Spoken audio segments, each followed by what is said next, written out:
Be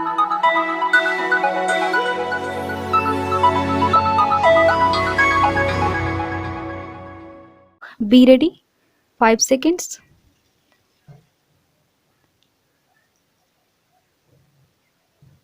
Start. Sir, the whole planning is being done in complete darkness, in complete ignorance.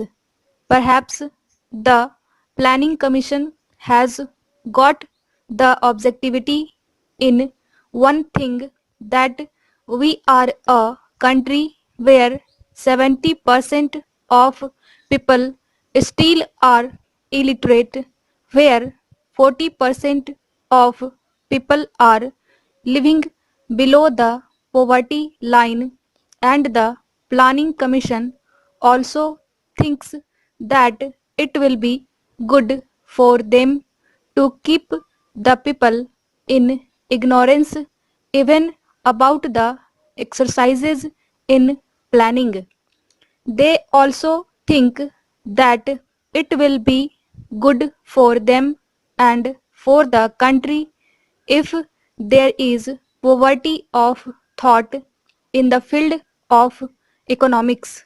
If this is the idea, I do not know what is going to happen to this type of exercises in planning.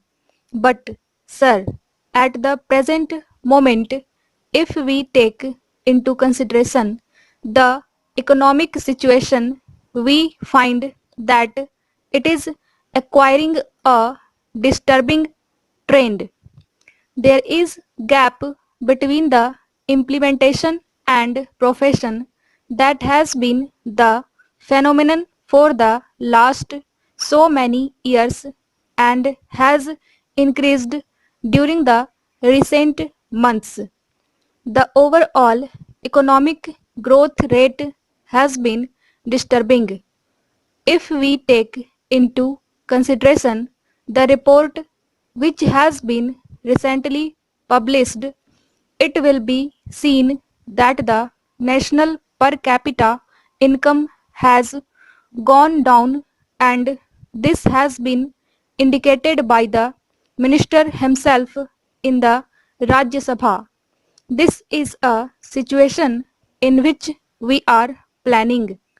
Sir, we are a country where 20% of the people are in urban centers and 80% are in rural centers, and out of them 30% are agricultural laborers. What is their condition? I do not want to go into the type of debate that was raised by my friend and replied to by the minister. But, sir, on two occasions in the past, Agricultural Inquiry Committee reports were published. Both these reports indicated that during the periods 1956-57 and 1960-61, their economic position had gone down. Their per capita income has fallen from rupees 100 to rupees 90. What happened after that? After that, that type of inquiry was stopped because that was giving a very inconvenient picture of our country. After that, we have no indication of their real situation. Sir, if you see the reports of the economic surveys, you will find that these reports indicate that year after year the situation of the poorest people is going down. In spite of all that, we are not at all bothered whether we are going to make any effort to raise their standard of living. Promises are there. There is no dearth of them. But in spite of all these promises, the poor sections of the country are suffering more and more. Every time we hear the slogans that we are going to increase the productivity and we want the participation of the people in planned efforts, I do not know which people do they address. Do they address the elite of this country? Do they address the member of parliament?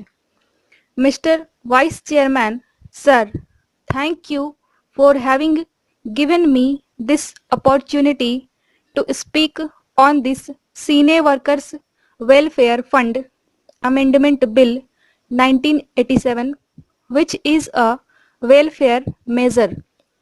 The bill comprises of three amendments as already narrated by the Honorable Minister. I would focus only 4 points as the previous Honorable Speaker has already spoken many points. In South, especially in Bombay, Andhra Pradesh, Karnataka and Tamil Nadu, cine field is dominating nearly 75% of the rural or the urban population because the persons living particularly in rural areas have no other easy entertainment than cinema. Therefore, this has been considered as a vital field in the rural life. There has been increase in cinema theaters, in production theaters and in the distribution agencies during all these years, but the plight of the workers who have been employed in this industry has not been taken care of by the producers. The workers have been employed at all will and pleasure of the employers. There are no set guidelines or rules for the purpose of employing persons. Even the persons who are employed as light boys are children below the age of 18 years. They are not paid adequate wages. The Cine Workers Welfare Fund was created many years ago, but there are a lot of lacunae in the Act. 50% of the workers, whether they are light boys or musicians or script writers, are below the age of 18 years. I would like to know who will check whether the person has worked in the production of 5 feature films or the persons who are working there are minors.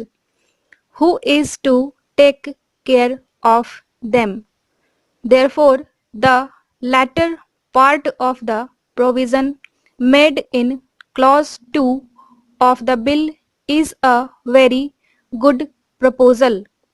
It says that the remuneration of these persons is to be increased from rupees 1000 to rupees 1600 per month.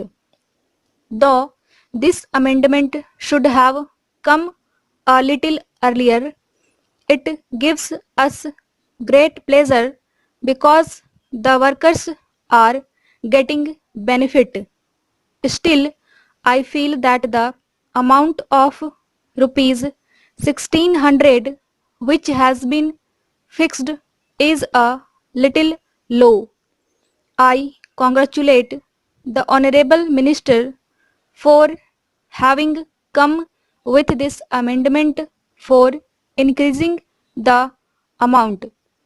Secondly, the persons who are employed there are temporary and those persons have not been given the benefit who is to be considered as a permanent employee.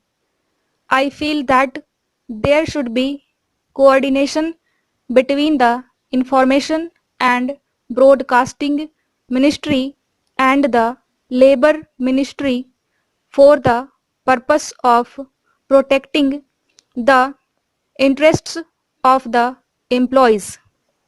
Another amendment which is sought to be brought here is relating to family welfare and family planning, education and services.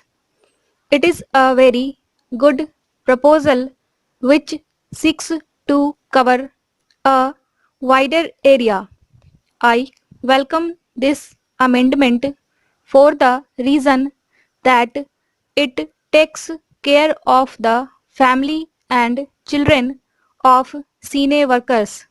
I would, however, like to seek one clarification from the Honorable Minister. How will these benefits be given?